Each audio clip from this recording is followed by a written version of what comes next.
When Michael Donovan returned to a small town in Montana, nearly 5 years had passed.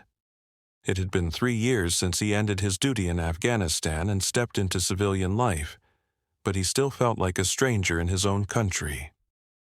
Walking down the main street of the town, his eyes caught the neon lights of a bar. He used to hang out there with his high school friends. Now, the lights felt foreign, and the young people smoking outside seemed like they belonged to another world. Before stepping inside, Michael paused for a moment. He slipped his hand into his jacket pocket, his fingers brushing against the medallion he carried since Afghanistan. It was a gift from his closest friend, Daniel. "Don't forget, Mike," Daniel had told him. "We're not just soldiers, we're human." Michael pushed open the door of the bar and recognized a few old faces. Some had gained weight, some had lost their hair, but what they saw in Michael's eyes was something entirely different: the scars of war. For a brief second, as he entered, his mind filled with distant mountains, exploding bombs and screaming voices. He muttered to himself, "I'm here, but I'm still there." Michael's memories pulled him back to the scorching summer of 2010. In Kandahar, Afghanistan, he was stationed in the middle of the desert at an American base. His team consisted of 8 men: Daniel, Chris, Rodriguez, Harris, Thomas, Wilson, and the youngest, Sam, who had joined the Army barely out of his teenage years.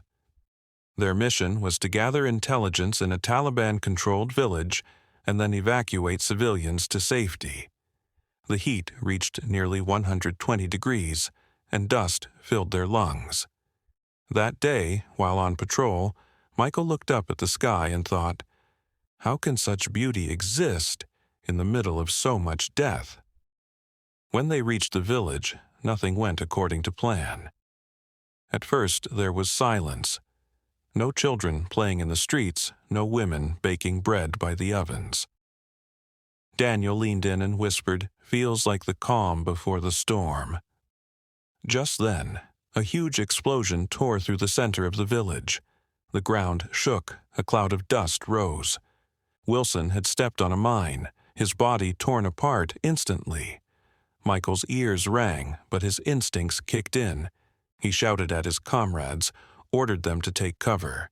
Gunfire erupted from every direction. Taliban fighters opened fire from narrow alleys and windows. Michael and Daniel fought back, shoulder to shoulder.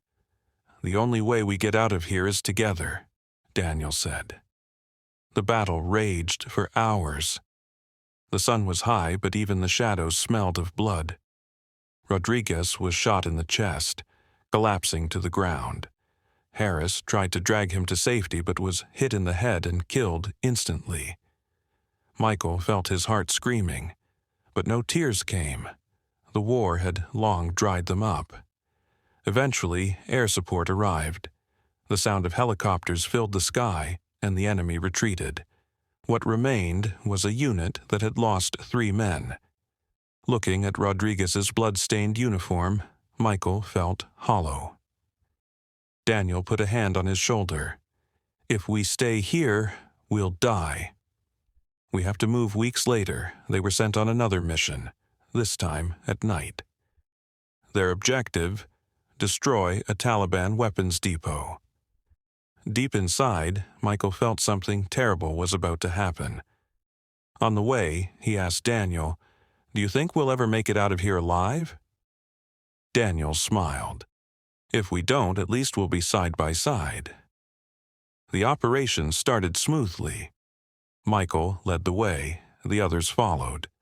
Silence surrounded them, broken only by the sound of the wind. But as they entered the center of the village, a sniper's bullet cracked the air. The first shot hit young Sam right between the eyes. He dropped like a child, lifeless. Rage consumed Michael, and he unleashed bullets toward the sniper's position. Then the worst moment came. Daniel, trying to shield Michael, stepped into the line of fire. A bullet struck his chest, knocking him back.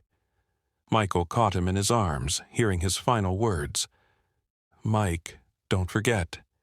We're not just soldiers." And his eyes closed forever. Michael's soul shattered. He wanted to scream, but only silence came out. Fury drove him forward. He charged at the militants, firing until every round in his rifle was gone. In that moment, he didn't care about living. All he wanted was to follow Daniel into death.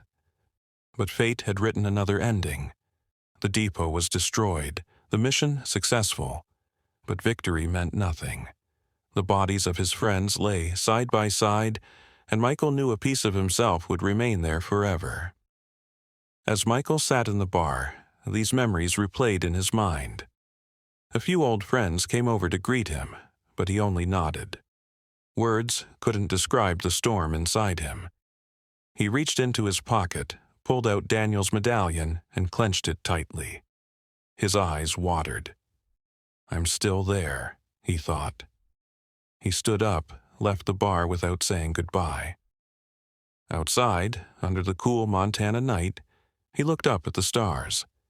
His thoughts echoed within him. Maybe I'll never truly heal. But I have to live, for Daniel, for Sam, for Harris, for all of them. Michael slowly walked toward his home. Maybe in this town, maybe in this country he could rebuild a life. But one thing was certain. The memories he left behind in Afghanistan would never fade. They would live with him forever.